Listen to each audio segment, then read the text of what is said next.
Apologies for that. You worship the gold.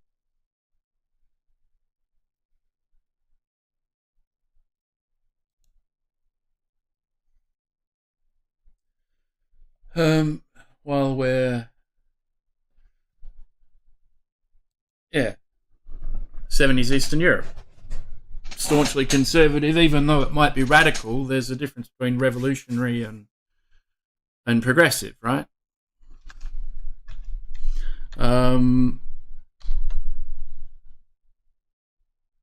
So what was I going to do? I was going to do, while we've got ads, folks, I do have an EP up on Bandcamp. Feel free to go check it out. Unlike Spotify, which you can check out if you want, it's up there as well.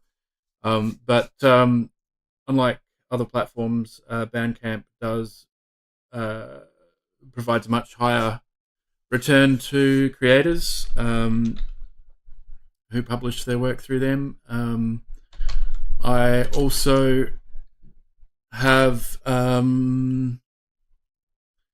what else was there? Please support Throne. I have a birthday coming up soon. And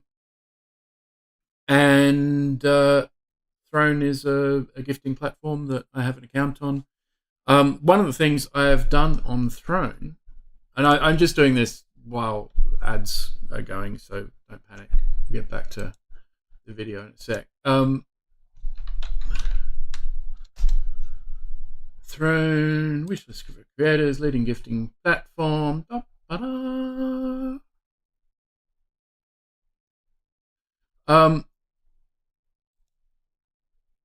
do have some music stuff, like collections for music study gear, and music study. I did have some stuff in music study books. I don't know where that's gone. And filmmaking stuff, some little gadgets that would be helpful. But in general stuff, I've added a whole heap of things like face paints and UV glow stuff, makeups and makeup bags, so I don't have to deal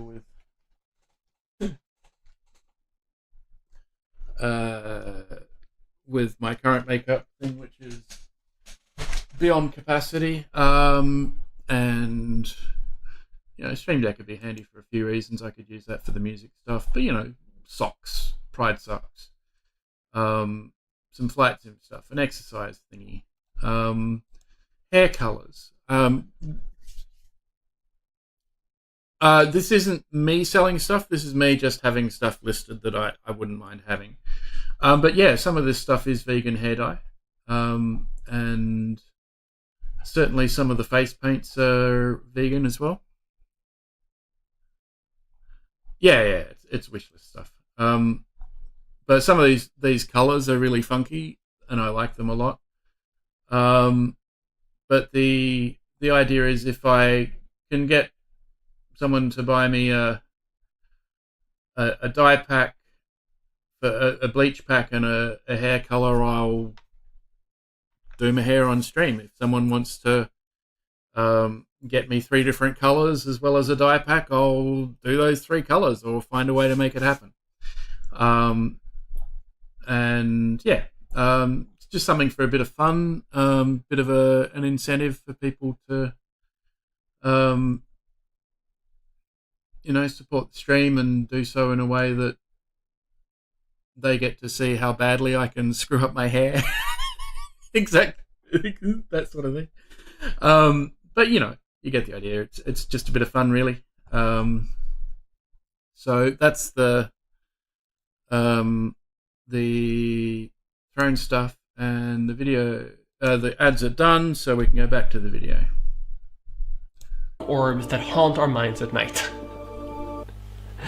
Like, I love this religion that I've made. But where are you going with this? No, the bull isn't real, right? The bull doesn't actually do anything. There is no spiritual entity around the bull that is making you feel those things. Maybe you like the social interactions that you have from visiting the bull. Maybe you like the social structures that people have built around the golden bull. And maybe those things are making you feel happier. But that doesn't really matter, because in your mind, you worship the golden bull, and many parts of your society are structured around the golden bull. Now, this is obviously not a true fact, but does it matter? I mean, I think that we should be able to explore the bull, we should examine the bull, see what it's made out of and how it works, and I think we would probably come to the conclusion that the bull isn't magical in any specific way, that it doesn't actually chase away the night orbs. But the worship around it is still built on something that isn't true. And it's still making the people who are worshipping the bull for that spiritual reason happier and healthier. So what's the argument to stop doing it? Why should we come to the conclusion that we should remove the bull just because the bull isn't true? Truth isn't some objective measure of what is right in the universe. We decide what kind of society we should have, and if we want to live a lie, that's fine, actually. In fact, I would say that we as humans take precedence over objective truth, because I think that our happiness and healthiness takes precedence over some arbitrary rules that we make around bull worship. Now, the bull is obviously an analogy for antidepressants. You thought I was gonna say trans rights, didn't you, or transitioning? No, we already have many instances in society where things kind of work sometimes, and sometimes they just don't.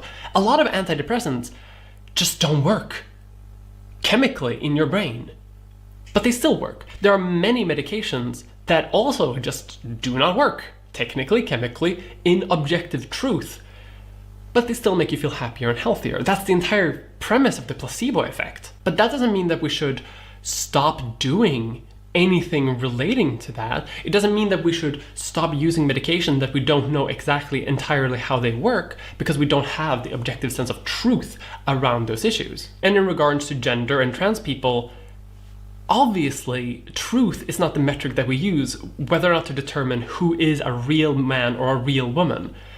Even if we did, most people wouldn't even know where they stand on the true or false spectrum on that issue. Okay, but this is getting a little philosophical. How does this apply to actual trans people? Well, let's talk about objective truth in regards to biological sex. So, some of you watching this video, probably a lot of you judging from my YouTube comments, don't think that I am biologically a woman. Some of you will sometimes argue about chromosomes in my comments, which I absolutely adore.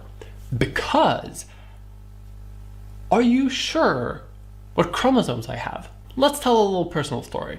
I may have told this in a previous video. I don't remember what I put in my videos anymore, so bear with me if I said this before.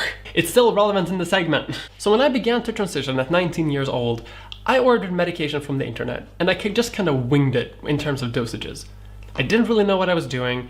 I didn't really know how to dosage it. So I got this type of medication called Estradiol, which is like these estrogen patches, and lugged a few on my stomach, and on I went with my life. But I was paranoid around side effects and generally anxious about what would actually happen to me if I didn't get the correct dosage. So I contacted my doctor, asked them to do some tests while waiting for my trans investigation thing to be over, and basically asking them if my blood levels look okay. I told them what dosage of estrogen I was taking, and they told me that it would probably be fine. If anything, I might be taking too low estrogen, but that's fine. But then my test results came back, and it turned out that I was producing an ungodly amount of estrogen. Just like absurdly high, way higher than I would actually get from the Estradiol. Vegeta, what does the scouter say about his power level? It's over 9,000! What? But where are you going with this? So, we did a few more tests regarding whether or not maybe the lab equipment malfunctioned, maybe there was some contamination going on, and the same result came up. So, what the fuck? So there are two explanations to what the fuck is going on here. One is that my body just produces an ungodly amount of estrogen on its own. Every body of every sex produces estrogen. Maybe my body just produced significantly more than other people did. Or I might be intersex. Specifically, I might have the genetic condition known as Klinefelter syndrome, in which my chromosomes would be XXY. And when I looked up the symptoms of Klinefelter syndrome, oh shit. Weaker muscles, greater height, poor motor coordination, less body hair, being described as lanky, impaired attention skills, poor planning abilities. Like, this is, okay, it's literally me though. Now, I probably don't have this, it's very rare, but I'm not actually sure, because my doctors didn't really want to test me, because in their mind, well, I'm a trans woman anyway, so it doesn't really matter. I'm going to be suppressing my testosterone and I'm going to be artificially adding estrogen, so what does it matter?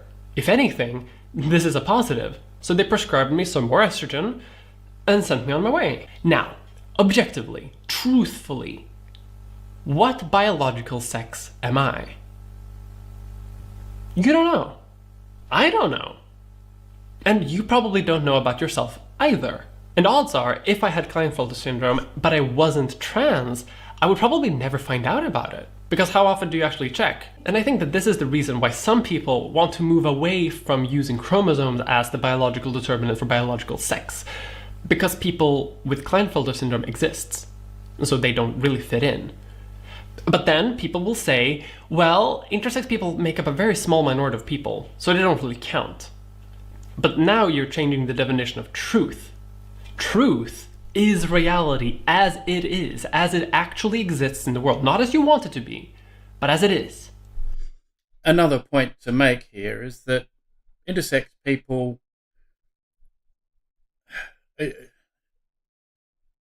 let's say you go into a paddock and you count sheep and you find one black sheep and there's a flock of 1,000 sheep. So you go, well, there's only a 1 in 1,000 chance that sheep can be black.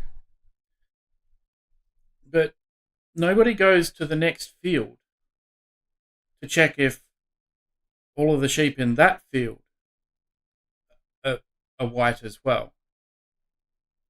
Or, you know, there's no mass testing that actually provides any validity for these sorts of assumptions that people have about the actual level of intersexuality that exists just in the human genome. We know there are villages in, I think, in Dominica. Yeah, no worries, son. Appreciate it. Thank you for stopping by. I really appreciate you, mate. Have a great one. Folks, again, if you haven't yet watched any of Sunnif's content on Twitch, he does a lot of board games, that sort of thing. Out of range. We're gonna need more than a few. Oh no, shit! That was an oil flask. What the fuck? I thought it was water. They're like, they're killing our guards and encouraging the flames on our ships. Well, fuck, we can't do shit about that. Then. We'll just have to burn the boat.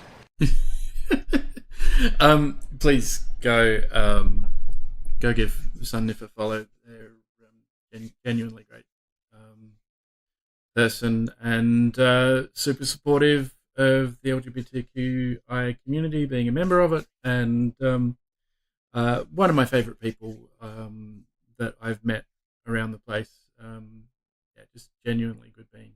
All right, back to Mia. Mia Mulder? Yeah. And then every single minority and edge case and thing that don't really fit into the rules have to fit into those rules. Otherwise, a rule doesn't make sense. Truth, by definition, has to include everyone. Is that something you teach in science class, or is that something that you teach when you're teaching language? So whether the fact that people want to express themselves on a spectrum, on a gender spectrum, whether that fact is something you want to put in a sociology class or in a science class, maybe that remains to be determined. But it is a real fact about real society. Well, of course, nobody's denying that people identify how they want to identify. So where are you going with this? But honestly, I don't care. Because it doesn't matter whether or not I am objectively a woman or not, but living as one in the world, in society, and being referred to as a woman doesn't hurt anyone around me. It hasn't really, caused society to collapse, but it has saved my life. So, in my very basic moral philosophy worldview, I think that this is a good thing. So truth doesn't matter, because truth, as a philosophical concept, is exceptionally hard to even define what it is. But ideas around truth work really well as systems of control for people who don't want to make their own decisions. Especially if you can set out a series of culturally defined rules in society and define them as truth, well, then you can make anyone conform to those ideas, because otherwise they're not truthful. But what does it matter? What does it really matter if we're talking about chromosomes or gametes or anything that's biological? Why should small biological indicators, things that are smaller than cells themselves, matter in regards to how we organize society? I've never actually heard anyone answer that question properly, except for this fanatical dedication to their idea of truth, as if that somehow answers the question. Taking this argument to the logical extreme would indicate that every gender role that we have, that men need to be authoritative, that men need to take charge in the household, that women should be submissive to their husbands, and that children should be normalized into their structurally patriarchal, old-fashioned 1950s advertising gender role, all of that would be because sperm is small? To me, there's a bit of a logical leap there. At that point, the concept of truth loses all meaning entirely. It's like saying that we should all be vegetarians because trees have fibers. What? But again, this is pointing out the hypocrisy in their logic, and as I've said, it doesn't matter, because this is not their real logic. This is the logic that they use to try to trick you, the person who might have some valid concerns. They're not actually believing this shit, by the way. They're just trying to trick you into believing it. Because their real ideology, the thing that actually is driving them to make these arguments, is uncomfort. I think, fully, guaranteed 100% that the only reason why people become anti-trans to the point where they want to restrict, medical care for kids and adults, and why they won't recognize trans people as even existing, is because they think we're gross. I think that that's it. I think that that's the entire reason. They might think we're gross for different reasons. I know that some straight men think that trans women are gross because trans women sometimes have dicks. I know that cis women sometimes think trans women are gross because sometimes trans women have dicks. I'm going to wipe my hands on my penis. And they will say that it's all about valid concerns and about safety regulations and about what should be the best for most people. But when you look past all of that by using real facts, real truth, real studies, and real objective fucking math and truth, all of those arguments fall apart. And the only thing that's left is that some people think, ew, when they see us. Trans people are evidence that you don't have to adhere to whatever system that you think that you have to adhere to, be that your gender, your biological physical form, or anything really. And if you are a person who is very comfortable in those roles that have been assigned to you, you might think that trans people exhibit some sort of threat to those systems. And that makes you uncomfortable. But because trans people aren't actually a threat to you or the way that you live your life, you experience cognitive dissonance. And then you take out those frustrations back at trans people. And I don't think that I'm being very controversial when I say that this is probably the main reason for why people become anti-trans in the first place. I mean, look at any public discussion when it comes to trans people, either in sports or drag people reading to children or LGBT activism in general, or in descriptions of what doctors are doing to trans children. Every time they only appeal to the most base sense of cringe and disgust and weirdness. Guys, It's day 4 of being a girl. Go. It tickles. Oh my God. Like in some of those viral videos we've all seen of the big burly man screaming in the bodega, my name is ma'am, my name is ma'am. The thing about the Nazi comment was what I was trying to get across was that this is a hinge moment in history, just like during the Nazis. But where are you going with this? During the Bud Light controversy, tons of people spent a significant amount of time just making fun of Dylan's appearance. Which, okay, but that's not really an argument, is it? That's not really a worldview that you want to have. That's just a base expression of uncomfortability. And at a certain point, I think we need to stop entertaining the idea that that's a rational standpoint. And I think this is one of the reasons why it frustrates me to no end when liberals try to poke holes in the logic of anti-trans activists, trying to show the logical fallacies and scientific illiteracy, because it doesn't matter. None of this is based in any type of rational discourse. It's all about people find trans people yucky. And that's it. And I honestly think that this is driving a significant part of conservative legislation recently. Not only when it comes to gender-affirming care to children and adults, but also banning period discussions. Periods make some people uncomfortable, so they ban it. Abortion makes me uncomfortable, so you ban it. If you're not allowed to talk about a subject, it doesn't exist. Again, it does still exist. These concepts don't disappear because we stop talking about them. Objective truth still prevails, but that's not the point. The point is, I don't want to know about it. I just want to be safe in my little bubble, like the little snowflake I am. There's a part of me that kind of gets that feeling. I also don't love it when things are uncomfortable. I do actually think that there are some things in life that should be entirely abolished because it's kind of uncomfortable and gross.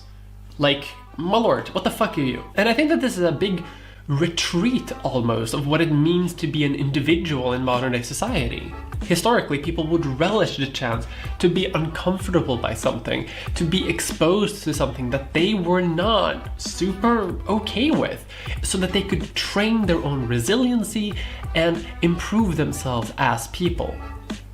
Comfort is the mind killer. And if you want to grow as a person, you have to leave your safe zone, your safe space.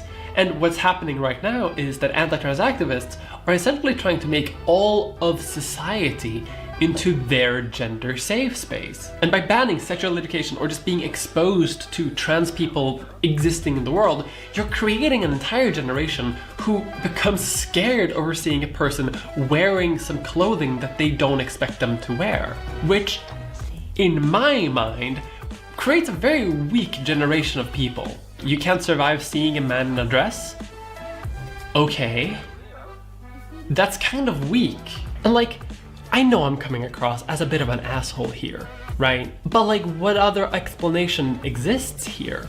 In the domain of Meatball Ron, this definitely seems to be the case, where parents get to complain about basically anything, or even just adults get to complain about things that make them uncomfortable, and then suddenly, people have to react to that, giving a lot of real political power just to people being uncomfortable, and no other reason. Meaning that parents can restrict basically anything that makes them uncomfortable, which is also completely deranged, because since when have parents been good decision makers on anything? Like, I love my parents to death, but I wouldn't want them to be in charge of the way we shape our society. And like, so many times it comes back to parents, or to protect the sanctity of the traditional family. For a long time, this has been the refrain of a lot of conservative commentators, saying that the woke liberal left wants to destroy the family. And, you know, we've kind of had to play defense on this, but can I just say, fuck the family. I actually do want to destroy the family. Okay, but I kind of do though. What about the traditional family unit is so beneficial to people? I think what's important for adults and children is to be in a group that can support each other, that can love each other, that can lean on each other for support, and that can provide for each other in times of need. But any group can do that, because what are you left with after all of that? Traditional values? But then, like, what traditional values? Don't be gay, don't have premarital sex, don't be trans. All of those things are really fun. But that's where we end up with the eternal question that we always end up to. What the fuck do we do now? While making this video, I've been watching the videos of a lot of other trans creators to sort of try to be inspired of what the fuck to do now. And the answer that I've come to is, I have no idea what to do. So an overarching goal in this video has been to try to answer that question. How do we counter the negative streams of the anti-trans movement?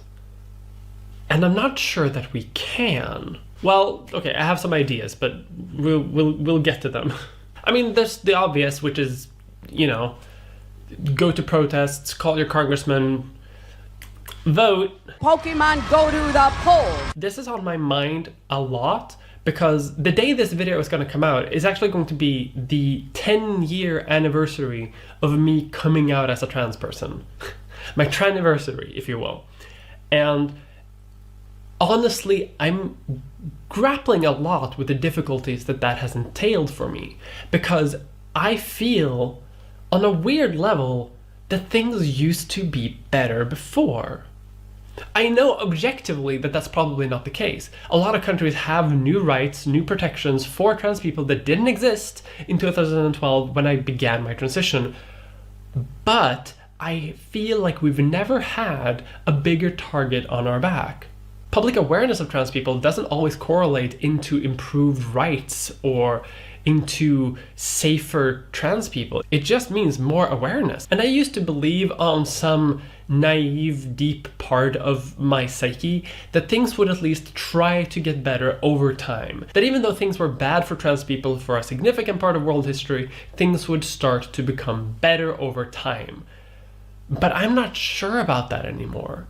I'm starting to make plans just in case super right-wing politics becomes popular here in Sweden, that anti-trans rhetoric becomes the de facto talk of the day here. But then where do I go? This is a question that a lot of people in the US are currently asking themselves, because states there are regulating against trans people even existing there. There are people now within the US that have had to flee their home state because that state will take their children away from them if that kid might be trans. Every single day there are stories about how some new state is regulating against trans people, how famous politicians are saying that trans people are all pedophiles and groomers. Some idiot will accuse a trans person of cheating in sports, even though it's obviously not the case. People will blame you for causing mass shootings, and some people are openly arguing for the public execution of anyone who gives out gender-affirming healthcare. Which I can't even imagine hearing just 5 years ago. And the escalation of rhetoric here is happening very quickly. You might actually be a bit skeptical when some people call this an attempted genocide, but when you see measures like this being implemented, how can you not think that? I'm not sure that I would use that language myself, but I definitely understand why people would. And it's just outright exhausting at this point to continuously worry about what will happen next. And when things feel this bad, and when the outlook is not great, the thing that kind of puts me back on track is watching documentaries from the 80s and 90s, when similar rhetoric was being levied against gay people, and seeing the media that they produced in order to counter it. Portrait of Jason is an avant-garde film about the life of Jason Holiday, a black gay man, which was released in 1966, which shows the audience the struggles that you would have to survive during those times, and about his life story, revealing a lot of perseverance that obviously would be needed in a time before even the Stonewall riots. The documentary Word Is Out came out in 1977 and was made by gay filmmakers, which talks to various gay and lesbian people from all sorts of demographics from all over the US, and was, for many straight people, the first introduction to the idea of a gay community, with many citing the documentary as the first place they realized that gay people looked just like normal people, with many gay people in more rural and isolated parts of the US outright crediting the film with saving their lives by showing the realistic portrayal of gay lives. But the one that always gives me some comfort, despite the huge amount of sadness within it, is a 1990 documentary, Paris is Burning, which deals with drag and ball culture, along with the trans culture of the time when all of those cultures had significant overlap. It's comforting to me because despite the incredible amount of sadness and societal opposition portrayed in those films, they're evidence that the community can still survive and thrive afterwards. It's evidence that even though things look dark, they're not over. This kind of media activism has done a lot to normalize the full totality of queer lives in the minds of heterosexual people. Mainstream society might not know what it's like to be gay, but they can see both joys and sorrows in the media that people produced during those times. And there's good reasons to do this too, because most people who are transphobic don't know a single trans person, and the only trans people that they might even know about come from public demonstrations of what Fox News presents to them. And it's physically impossible for all trans people to get to know everyone in the world so that they won't be transphobic. I don't have the time, so we kind of have to do media in order to reach out to other people. And when I say media, I mean media that you make yourself, not going on a TV show and having a trans person be part of Euphoria. I don't relate to that. But the media that activists would do in the 80s and 90s and 70s. Magazines, comics, short films, essays, video essays even. Well, don't we have more queer media today than we've ever had before? But do we? You sure about that? Seriously, try to think up what queer media, specifically queer media, that you're aware of even. What about queer magazines? Gay bars? The benefit of making media like this by and for queer people makes it so that you produce a lot of it that shows the totality of queer experience. So that when people who aren't queer get a glimpse into what that actually looks like, then they will see the complete lives of queer people, good and bad, warts and all. But a lot of that has been replaced by a lot more commercial representation, which shows the world a much more scaled back version of the totality of trans existence. A lot of times those stories are too happy or too successful or too well passing or too assimilationist in their transness, or their transness doesn't even matter. It feels almost too curated. It feels too perfect. And that kind of devalues it a lot for me. Queer media used to be a lot more representative of the flaws that existed within the community, about the sad experiences that a lot of people had, about, you know, the bad shit too. The difficult stuff. But we don't do that type of media anymore, and I think that we as a community have lost something in that. We've lost some of that realism and exchanged it for more clicks on the internet. We're appealing more to the lowest common denominator instead of telling more authentic stories. And I'm part of this too. There are video essays that I'm not really gonna make because the YouTube algorithm isn't gonna like it, or I might not get a sponsor for that video. So even though I have total creative control over what I make here, even this becomes a scaled back version of what it means to be trans. So that ends up being my solution to this. To create more things and to ask for more things to be created. Which, I know, the content creator is asking for more content. The butcher thinks meat will solve the issue. But you know, don't take my word for it entirely. Go and watch other creators. Read their books, read their comics, make your own content, show your own opinion. Because I truly believe that if we can create so much noise, it will be impossible for cis people to ignore those voices. And the issue then becomes trans people are going to need attention, and trans people already have too much attention. And it's not really helped by companies trying to do outrage marketing on the backs of trans people. Like, come on, Bud Light, you didn't know that this would cause an outrage in the current anti-trans landscape? You're telling me, Bud Light, that there's not a part of you that's a little happy that this outrage marketing has started to happen? that it's become a political statement to drink Bud Light, that you're now woke by drinking Bud Light. I know your sales have gone down a little bit, but god damn it if I haven't had to hear Bud Light every single day now for the last week. Like, come on now, you knew what the fuck you were doing. And I think we need to produce a lot more of this content, just because I think that we need it as a community, but also for cis people, right? Because cis people, listen, I love you, but sometimes you're kind of weird about the trans issue. Like, some of you will watch Euphoria and then you will base your entire view of transness based on Jules alone, which, good for you, but that's not really like the totality of trans experience, is it? But back when I was an LGBT educator, the one movie that cis people could watch and sort of get it was The Danish Girl. I know, we all decided that movie was bad, and it is kind of bad, but it kind of gave cis people a look into transness that they don't really get otherwise. A lot of people who don't know a lot about trans issues will think that transness just means you put on a dress and you put on some makeup and then you're good.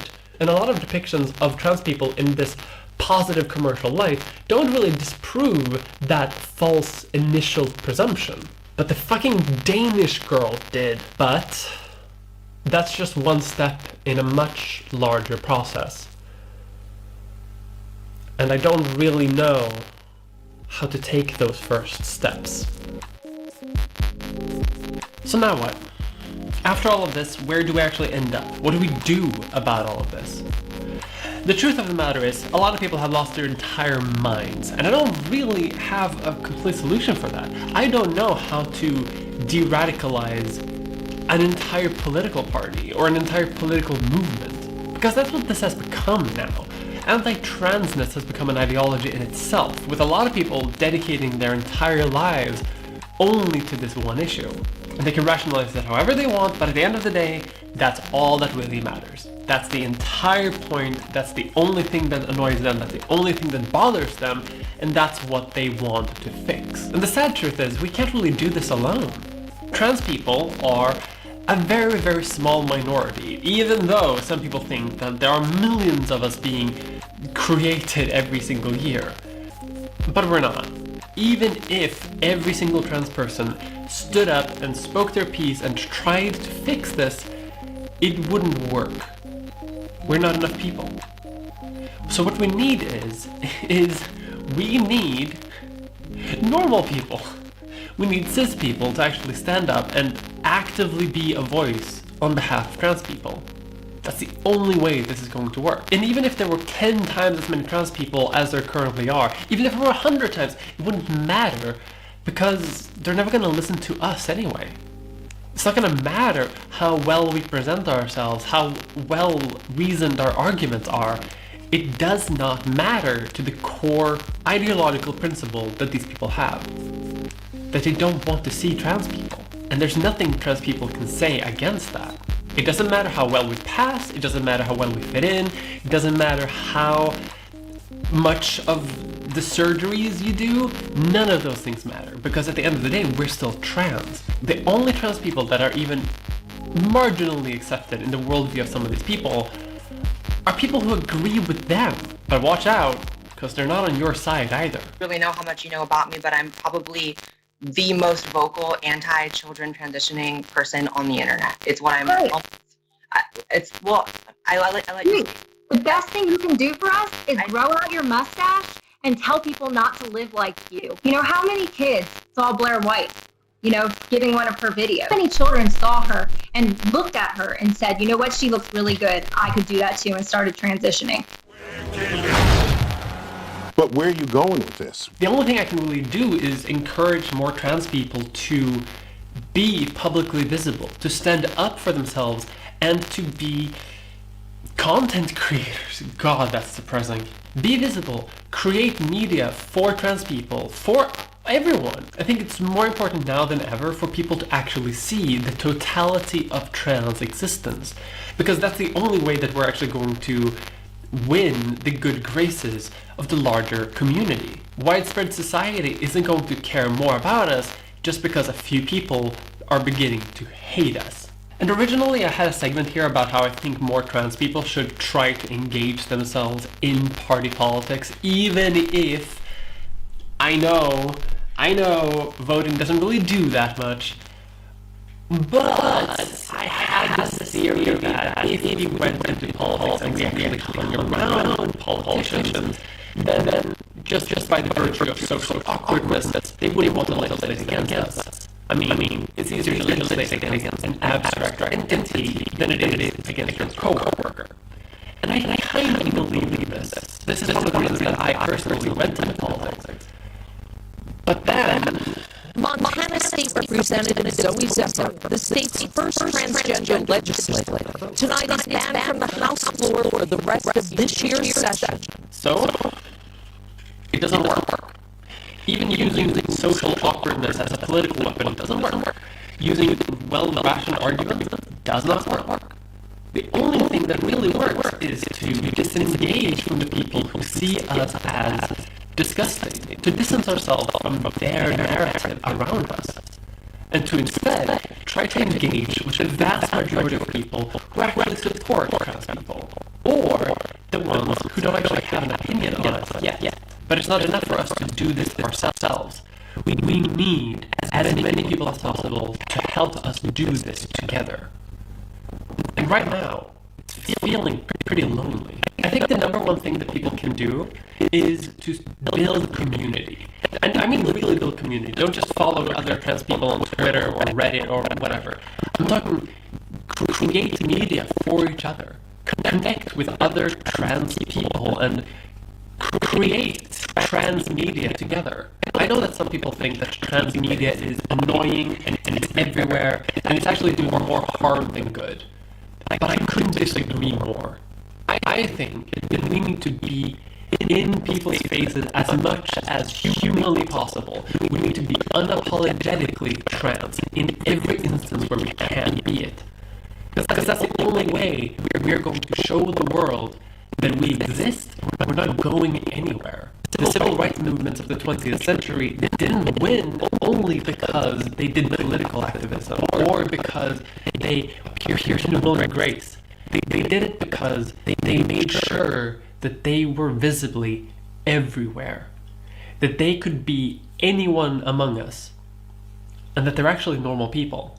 And we have that against us. By virtue of us being trans, there's not a ton of us out there. But that just means we have to work twice as hard in order to compensate for that. And I know that can feel lonely and demoralizing, and frankly, like it's not going to work. But it's the only choice that we have. And I know that some people out there from more mainstream political organizations or people who might be trans allies but who think that maybe trans activism has gone a bit too far. I want you to really think about what the alternative should be. If the trans question becomes ceded to the far right, where does that end up? Where do we end up in that equation? Because this is not just a fight over representation or access to healthcare. This is a fight where some forces are trying to unnormalize being trans, trying to tip the transgender tipping point back to where it was before 2013, trying to put us back into a world where public existence is just not allowed. And all because they find us kind of gross. Fucking snowflakes. God, what a bummer to end this episode on. But okay, listen, pay attention. Especially if you're a trans, and especially if you're a trans person who comes from one of these areas where they're currently legislating against you. But also, if you're a trans person in an area that isn't yet. Because here's what I think. It's going to get worse. Right now, anti-trans activists are trying to push the limit to see how far they can go. They're trying to really push the Overton window into as a grotesque world as possible, so that when the backlash happens, they will still win. Right now it's being pushed pretty far, but they haven't been stopped yet. And until that happens, it's going to keep getting worse. So you need to be ready for that.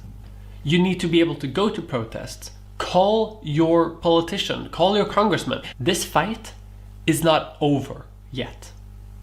It's getting worse, but it's not over.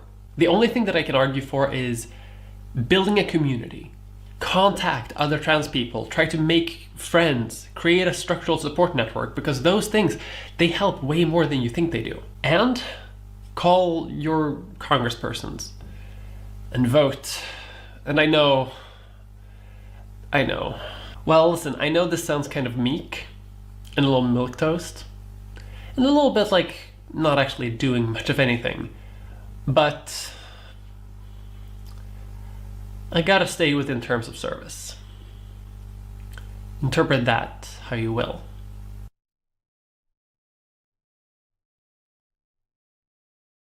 Thank you for watching that video.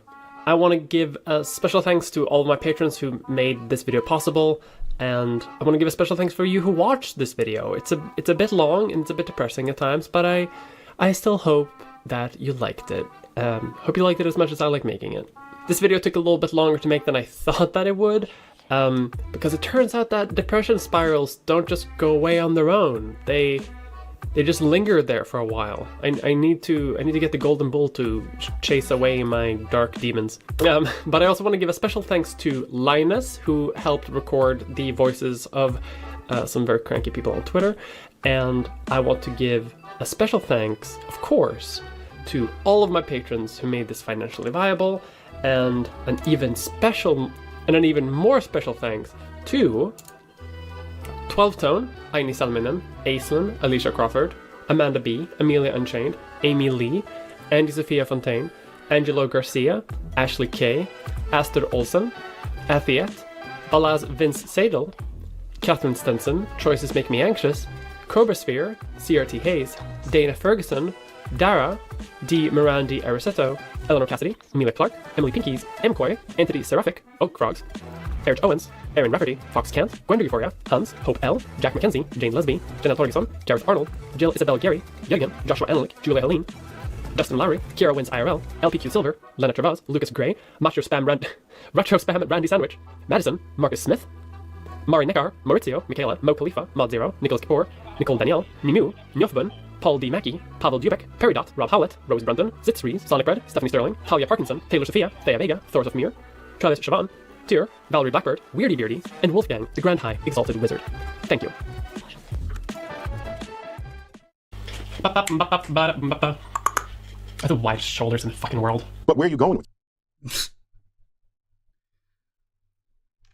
Cool.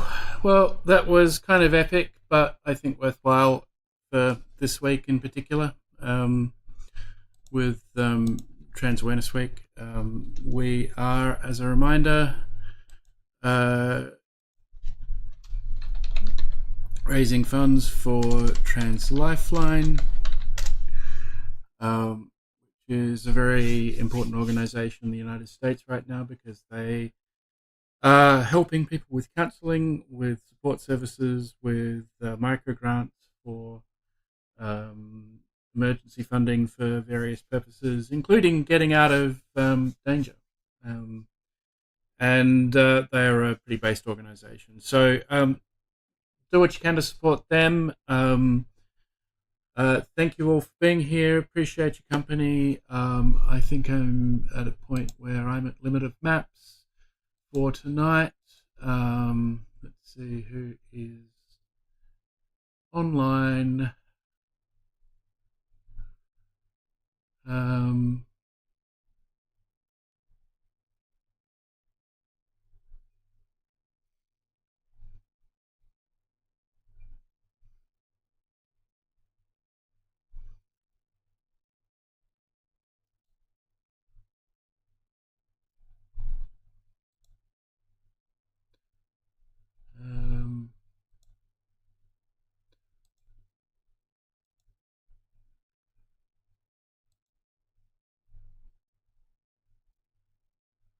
It's been a while since I've dropped in on Benny. Let's have a quick chat to Benny.gay.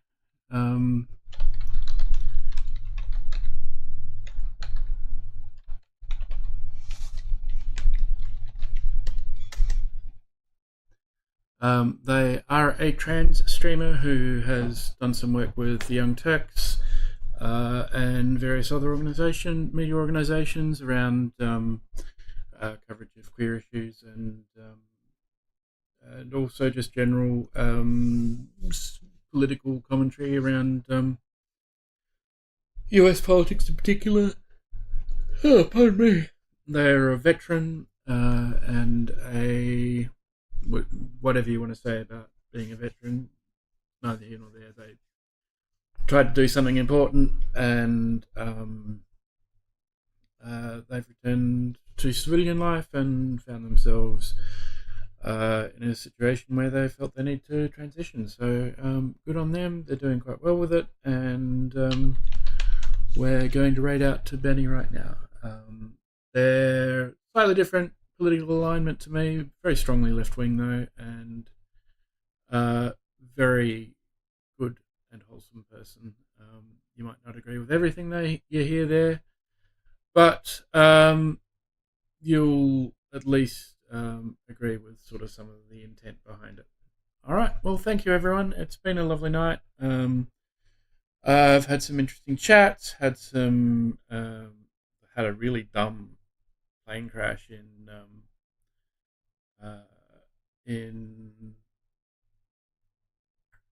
Microsoft Flight Sim, and we've watched some good content from Mia Mulder. So appreciate you all being here, and we'll catch you again another night. I'll be back tomorrow from about 10:30 p.m. Australian Central Daylight Time, which is conveniently midday in UTC, or Universal Coordinated Time, aka Zulu Time, aka Greenwich Mean Time. As much as I hate to be British centric, that's kind of the tag for it. So meh. I hope you all have a lovely night.